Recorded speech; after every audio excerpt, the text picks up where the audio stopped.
boa noite. Vamos dar início a mais um dia de estudos do grupo de estudo das obras básicas da Escola Espírita Francisco Xavier. Vamos iniciar com a prece. Senhor Jesus, amado Senhor, mais uma vez nos reunimos em pensamentos em Teu nome para mais um dia de estudo. Abençoa, Senhor, os nossos propósitos de aprendizado, que a Tua energia amorosa nos envolva, a fim de nos auxiliar a melhor compreender a Tua mensagem de amor. Que o Teu amor, querido Senhor, possa sempre encontrar eco em nossos corações. Boa noite. Vamos dar prosseguimento ao nosso estudo do Livro dos Espíritos, que é o livro que o nosso grupo de estudos está há 5 anos estudando, e nós já alcançamos a 4ª parte ou o 4º livro, que trata das esperanças e consolações. Na semana anterior, nós fechamos o item 7 e hoje nós vamos dar início ao item 8, que trata da ressurreição da carne. Esse item, ele começa com a pergunta 1010, Kardec fazendo essa pergunta aos espíritos, e ele desdobra essa pergunta 1010 na 1010A. Então vamos lá. Kardec pergunta: o dogma da ressurreição da carne é a consagração da reencarnação ensinada pelos espíritos? O dogma da ressurreição da carne é a consagração da reencarnação ensinada pelos espíritos? Vamos ver o que é que os espíritos responderam a Kardec. Como quereis que seja de outro modo? Dá-se com essa expressão o que se dá com tantas outras que só parecem desarrazoadas aos olhos de certas pessoas que a tomam ao pé da letra e por isso são levadas à incredulidade.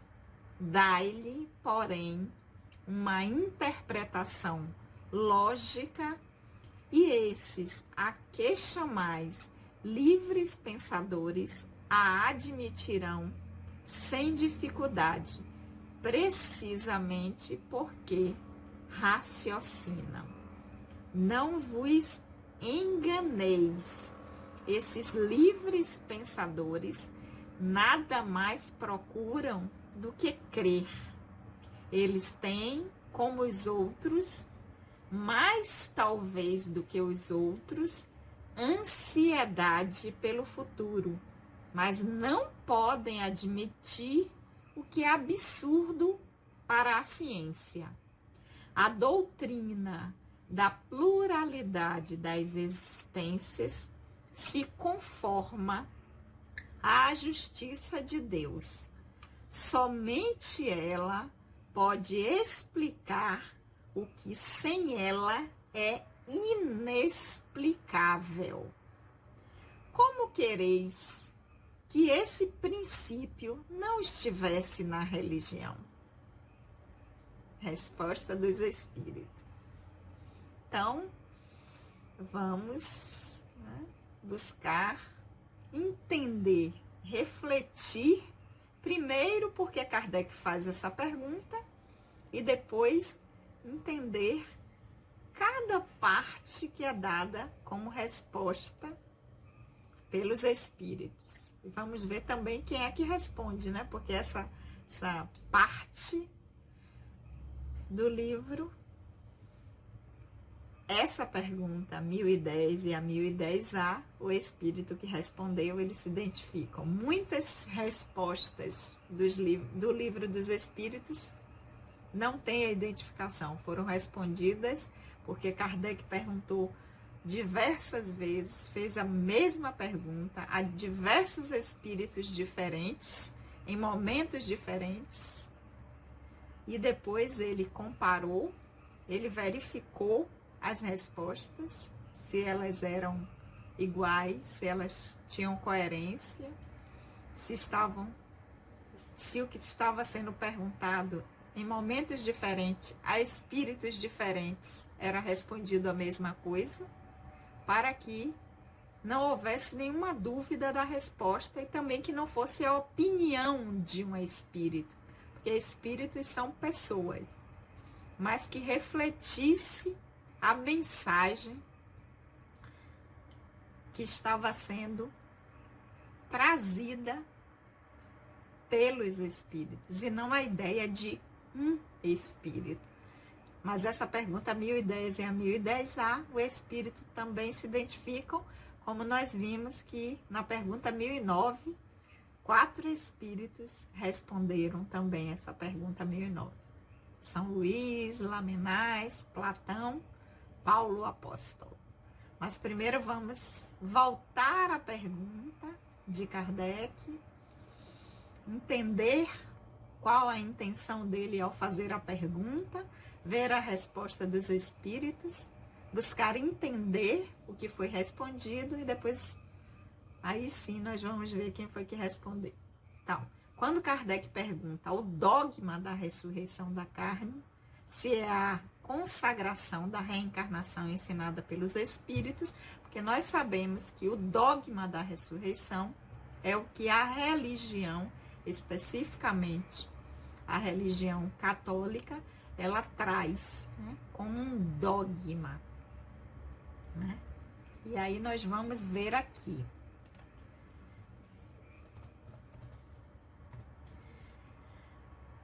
No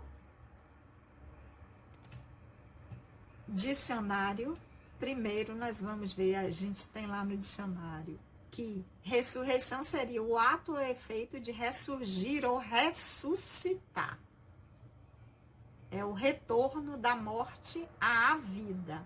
Seria a palavra ressurreição. Então, ato ou efeito de ressurgir, aparecer de novo, ressuscitar, retorno da morte à vida. Então, quando a pergunta é ressurreição da carne, Kardec está perguntando sobre esse dogma da ressurreição da carne. Então, dentro do conceito da palavra ressurreição, seria o retorno da morte à vida da carne, do corpo. E dogma é um substantivo masculino que, no sentido teológico, na teologia, é o ponto fundamental de uma doutrina religiosa apresentado como certo e indiscutível. Então, para aquela religião, o dogma é um ponto que é certo e que não se discute. Caim matou Abel, foi expulso, só existia Adão e Eva, que tiveram 2 filhos, Caim e Abel. Então, só tinham 4. Adão, Eva, Caim e Abel. Caim mata Abel e é expulso do paraíso e constitui família. Com quem, se só tinham eles 4 e agora, depois que matou Abel, só tinham 3. Mas isso é um dogma. Isso é apresentado como certo e indiscutível. Então, a gente não tem o que discutir. Tem alguma explicação, mas tem que ser aceito como ponto fundamental, apresentado como certo e indiscutível. Então, isso é dogma. Por extensão, nós temos no dicionário que é qualquer doutrina filosófica ou política de caráter indiscutível. Então, sempre que a gente está falando em dogma, nós estamos falando de uma ideia que é indiscutível. Então, quando Kardec pergunta se o dogma da ressurreição da carne, que é a ideia de que após a morte, na ressurreição, aquele corpo volta à vida. Independente de se passou 1 ano, 1 mês, 1 dia, 100 anos, 1000 anos. No processo de ressurreição, volta à vida a carne, né? Porque é a ressurreição da carne. E aí isso é um dogma de uma determinada religião, ou de algumas religiões. Então ele pergunta, o dogma da ressurreição é a consagração da reencarnação ensinada pelos espíritos? Quer dizer que o que os espíritos trazem como reencarnação é o mesmo, seria a consagração, a explicação da ideia que se tem em determinadas religiões do dogma da ressurreição da carne. Essa é a pergunta, né? Kardec chega para os espíritos e diz, é como se perguntasse, a reencarnação que os espíritos nos trazem, nos ensinam, é a confirmação daquele dogma da ressurreição da carne que nós já conhecemos? Essa é a pergunta. Os espíritos respondem, né? Primeiro com uma pergunta. Como quereis que seja de outro modo? Tem como ser, como se dissesse, tem como ser diferente? Dá-se com essa expressão que se dá com tantas outras que só parecem desarzoadas aos olhos de certas pessoas que a tomam ao pé da letra e por isso são levadas à incredulidade. Por quê? Porque quando a gente pensa nisso, um corpo, e que nós sabemos que o corpo físico depois, né, todos nós sabemos disso. Por quê? Porque aquelas pessoas que morrem, que desencarnam, que o corpo físico, por uma doença, pelo processo natural de envelhecimento, de morte daquele corpo, passa-se algum tempo, né? Quando vai se verificar, aquele corpo não existe mais. Ele acaba se deteriorando e se desintegrando. Volta para a natureza, né? Porque aquele corpo se desfaz, assim como uma fruta que cai do pé. O que acontece depois de um tempo? Ela apodrece, ela se desfaz e volta para a natureza tudo aquilo que constituiu aquela fruta. Assim se dá com o corpo de carne que nós utilizamos, que o espírito se utiliza.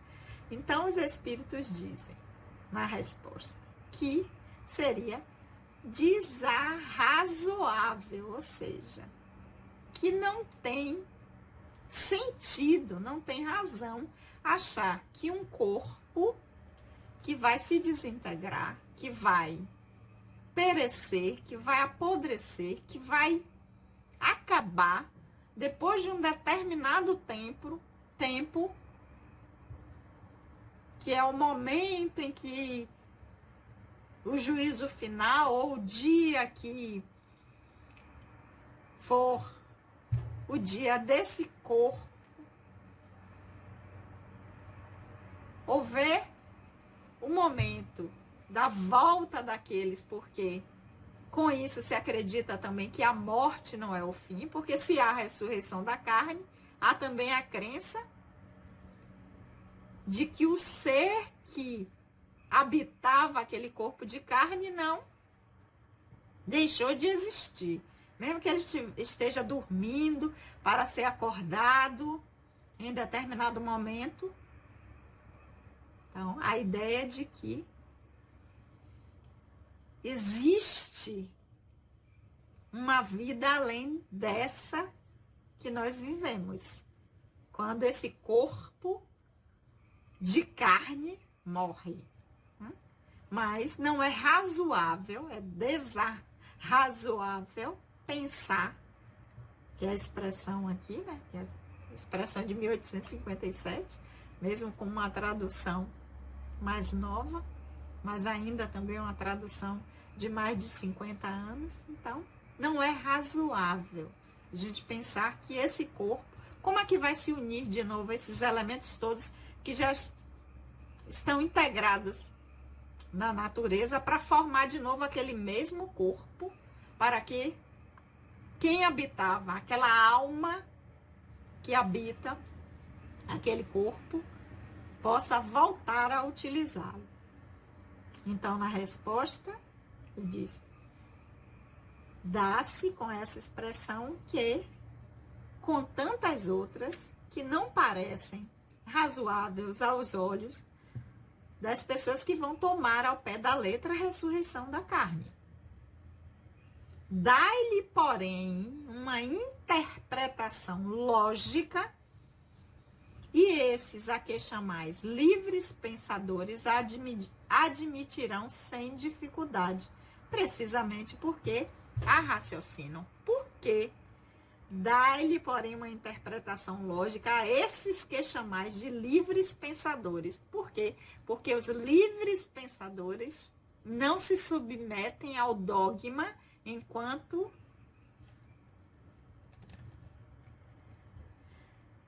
ponto fundamental, certo e indiscutível. Porque pensam, porque utilizam a razão e dizem assim, não é porque é algo que é de caráter indiscutível, tudo é discutível, tudo pode ser pensado. Então, esses que questionam os dogmas, que são os livres pensadores, e que não vão deixar de fazê-lo apenas por ser um dogma, mas vão pensar sobre essa ideia, que o dogma é uma ideia indiscutível para aquela religião, no contexto teológico, é uma ideia que não se discute. O livre pensador vai dizer assim, não, vou pensar e vou discutir sim. Então, se eu vou pensar e discutir, ressurreição da carne é algo que não tem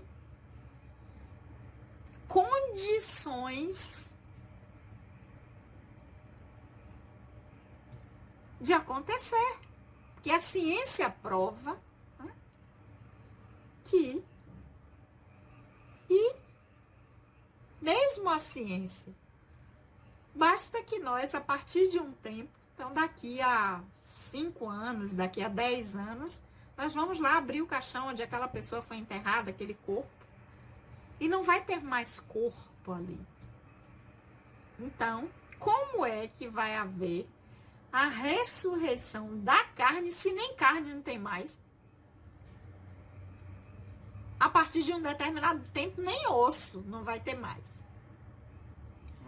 Então, os espíritos dizem que se interpretar de uma maneira lógica, que é o que a reencarnação traz, é um processo em que o espírito que usa aquele corpo não morre, mas o corpo físico sim. O corpo de carne, ele acaba. Ele morre, aquele corpo. Então é o corpo que morre e o espírito é o que continua. No processo reencarnatório, aquele espírito que não morre e que continua existindo, numa próxima experiência, vai utilizar um outro corpo. Vai ser formado um outro corpo para aquele espírito. Aí sim, tem lógica. Porque aquele já se desfez e não tem como organizar de novo. Aquela composição já se desfez, já se misturou com vários outros. Já pensou a bagunça na hora para saber mesmo que fosse possível, porque misturou, que são várias pessoas, milhares, milhões, em diversas épocas, já se misturaram. Como é que para organizar de novo? Daqui a pouco ia vir um pedaço de um com um pedaço de outro. Então, se nós utilizarmos a lógica, que é o que os livres pensadores fazem, tem a liberdade de utilizar a lógica e a razão de pensar. Porque um dos atributos do espírito é a inteligência. Foi nos dado essa capacidade de raciocinar, de pensar, no estágio evolutivo em que chegamos, ou seja, espírito, que o princípio inteligente ganhou a razão, nos é dado o direito de exercer o pensar. Mas vamos continuar aqui com a resposta dos espíritos. Não vos enganeis, esses livres pensadores nada mais procuram do que crer. Então, não é porque se pensa, não é porque se é um livre pensador que quer simplesmente, que a ideia que se tem é que se é intelectual, se é um pensador, que o que se quer é destruir a ideia da religião. Não. Os espíritos dizem o que eles mais querem é crer. Agora tem que ser de uma maneira que tenha lógica, que apresente condições de ser aceito por um ser que pensa, que raciocina, que utiliza a sua inteligência, que é um atributo do espírito. Então eles dizem que o que eles mais procuram é crer. Eles têm, como os outros, e ainda dizem os espíritos, até mais talvez do que os outros, ansiedade pelo futuro. Então eles querem saber o que vai acontecer, como será. Mais ainda do que aqueles que se dizem que são os que creem, os crentes, mas não podem admitir o que é absurdo pela ciência. Eles não têm problema algum em acreditar, desde o que a ideia que está se propondo, ela não vá de encontro à ciência. Já, mas ciência e religião, sim, ciência e religião já andaram de mãos juntas, de mãozinha dadas e vão voltar. Quando a religião voltar, ou quando a religião começar a utilizar, assim como o espiritismo nos propõe, assim como a doutrina dos espíritos nos propõe, não abdicar do exercício, do pensar, do utilizar a razão, a lógica, o raciocínio, aí sim, porque não cabe, quando nós fazemos isso, esse movimento, ideias que contradizem a ciência. E o próprio Kardec disse, né? Kardec sempre disse, se em algum momento, que até hoje ainda não tem isso, né? Mas se em algum momento o espiritismo, você encontrar algo que esteja no espiritismo e que a ciência prove o contrário, fique com a ciência. Então, isso é o quê? É a certeza de que o livre pensar, utilizar a razão, a lógica, não tem medo nenhum. Por quê? Nós somos espíritos. E nos é convidado justamente a utilizar, porque um dos atributos do espírito é a inteligência. Ou seja, faz parte de nós. Nos foi dado pelo Criador esse presente. Então Kardec diz, se te acontecer isso, fique com a ciência. Então, os espíritos vêm e reforçam isso. A doutrina da pluralidade das existências, que é a reencarnação, quando Kardec está lá na pergunta, perguntando se dogma da ressurreição da carne é consagrada, ou seja, é confirmada pela reencarnação ensinada pelos espíritos, que reencarnação é a doutrina da pluralidade das existências, ou seja, que nós temos não apenas uma existência, uma vida, mas uma pluralidade, a quantidade que for necessária para que nós, enquanto espíritos, alcancemos a nossa condição de consciência ampliada, consciência crística, que foi o modelo que o Mestre Jesus, né, nos trouxe,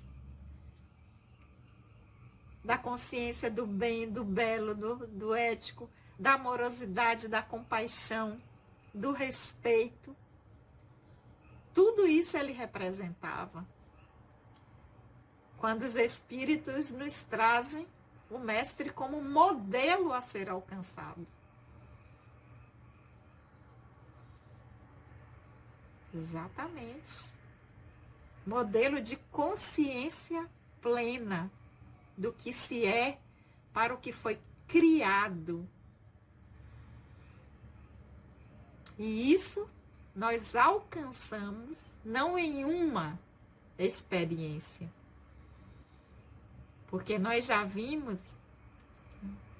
em perguntas e em respostas anteriores, tanto quanto Kardec fez, quanto os espíritos responderam, que o que é que aconteceria se estivéssemos apenas uma e nos equivocássemos?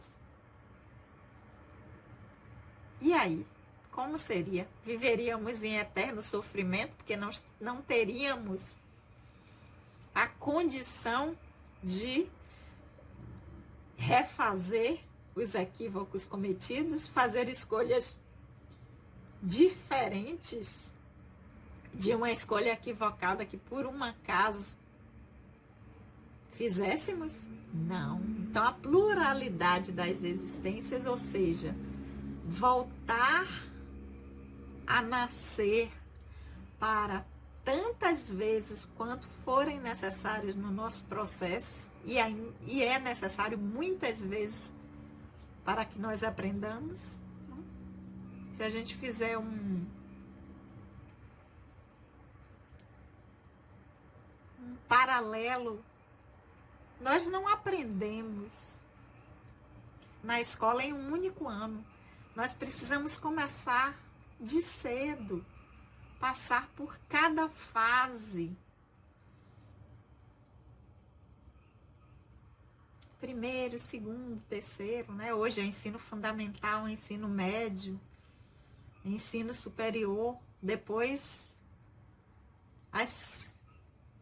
tudo que vem posterior às graduações, em que nós vamos nos especificando, aprofundando. Se a gente fizer uma metáfora, uma comparação, a mesma coisa. Não dá para a gente, num ano de escola, se tornar um doutor em algum assunto. É necessário que nós cumpramos etapas. E é assim no processo de evolução do espírito, de evolução do ser. Então, os espíritos continuam a doutrina da pluralidade das existências, de retornarmos várias e várias vezes, se conforma à justiça de Deus. Por quê?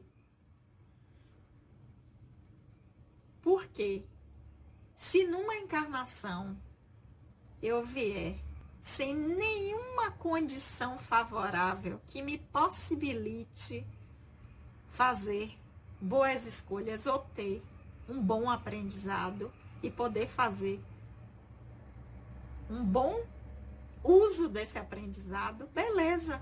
Mas e se eu vier em condições totalmente adversas, sem nenhuma condição? Aí você vai dizer, mas ainda assim o espírito pode, mas e se não acontecer? Se eu vier uma situação num local, numa família muito humilde, de muita pobreza, em que não tenha as mínimas condições e eu me equivocar e eu fizer escolhas erradas, escolhas que não forem boas para mim, nem para o outro, nem para a coletividade em que eu estou inserida, e a outra pessoa vem com todas as condições, numa boa família, com condições financeiras, afetivas, não sofre de abandono, não sofre fome, não sofre de falta de local para morar, para viver. Condições diferentes, claro, de cá vai ter muito mais possibilidade. Mas aí também você pode dizer, mas ainda assim se equivocar? Sim, ainda assim se equivocar.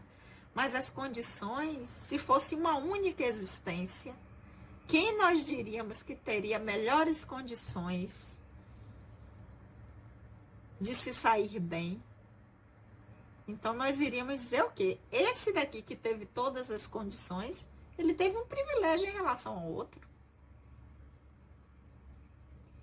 Deus gosta mais dele do que do outro. Porque se deu a esse todas essas condições e ao outro não. Mas só que nós, a ideia que nós temos de Deus, isso a gente sempre repete, que não é o Criador, mas é uma ideia que nós temos dele, e os atributos que nós acreditamos nessa ideia dele, de que ele é soberanamente bom e justo, amoroso. E um pai amoroso faz distinção entre seus filhos? Não. Os ama e dá a todos as mesmas oportunidades. Então, uma única existência seria contrário à justiça de Deus, que é soberanamente bom e justo, soberanamente justo. Já a pluralidade das existências, em que aquele que teve todas as oportunidades poderá vir de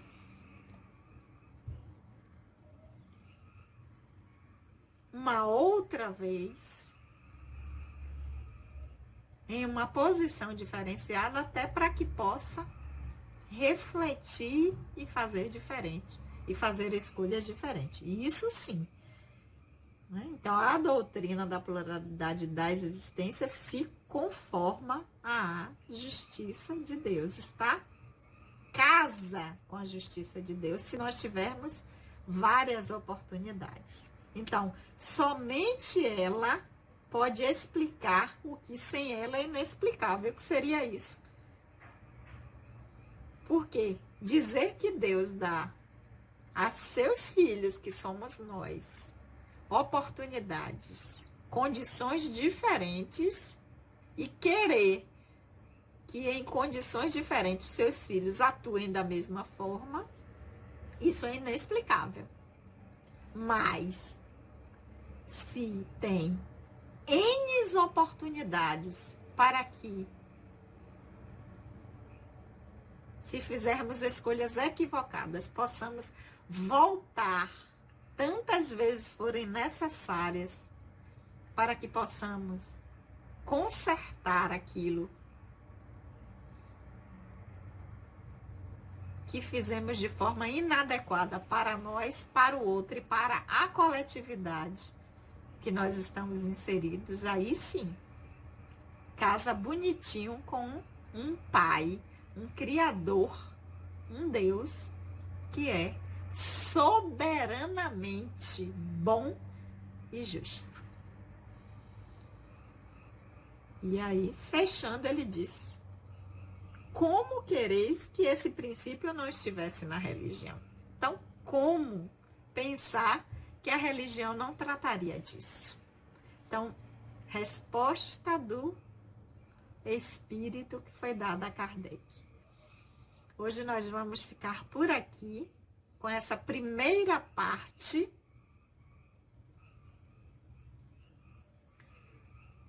do item ressurreição da carne. E na semana seguinte, na próxima semana, nós vamos continuar com a pergunta 1010A, em que Kardec diz: então a igreja, pelo dogma da ressurreição da carne, porque nós vimos que esse dogma da ressurreição é o dogma da igreja, ensina a doutrina da reencarnação. Quer dizer, eles estão falando o que os espíritos estão falando através dessa doutrina? Essa é a pergunta 1010A que Kardec fez. Mas a resposta dos espíritos nós só vamos